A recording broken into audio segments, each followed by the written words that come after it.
کھوسا صاحب آپ سے چاہوں گا کہ پہلے کچھ روشنی ڈالیں. یہ بقا کی جنگ ہے، لوگوں کی بقا کی جنگ ہے، کیسے بچیں گے لوگ؟ دیکھیں ملک صاحب، جب یہ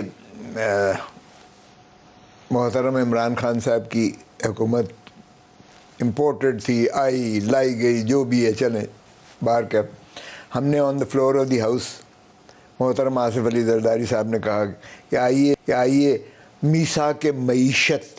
میثاق معیشت ہم آپس میں جو ہے یہ کریں، سیاست ہوتی رہے گی. ہم نے تو میثاق جمہوریت بھی کیا تھا 2006 میں، آپ کو یاد ہوگا مئی میں، محترم نواز شریف صاحب کے ساتھ. اور حالانکہ اس وقت محترم نواز شریف نے تمام کیس مقدمات جو ہیں شہید رانی بے نظیر بھٹو صاحبہ اور محترم آصف علی زرداری صاحبہ اور میڈم نصرت بھٹو صاحبہ کے خلاف جس انداز سے سیف الرحمان کو احتساب سیل کا انچارج بنا کے جس طرح انہوں نے ہلکان ہو کے ساری دنیا میں جو ہے ہمارے خلاف ڈگ آؤٹ کر کے، اور زرداری صاحب کے خلاف ڈرگ کا کیس بھی اس لیے بنایا تاکہ ان کو ایکسیس ہو سکے باہر کے بینکوں سے یا باہر کی جو ہے ایجنسی سے وہ انفارمیشن لینے کی، کیونکہ دو ہی صورتوں میں انفارمیشن ملا کرتی ہے، یا ڈرگ کے میں کوئی آپ بتائیں کہ انوالو ہے، یا آپ دہشت گردی میں بتائیں. دہشت گردی میں کر نہیں سکتے تو ڈرگ کا ایک جھوٹا کیس بنا کے وہ بھی کیا. اس حد تک یعنی آپ کی تھی. میں تو چونکہ اس میں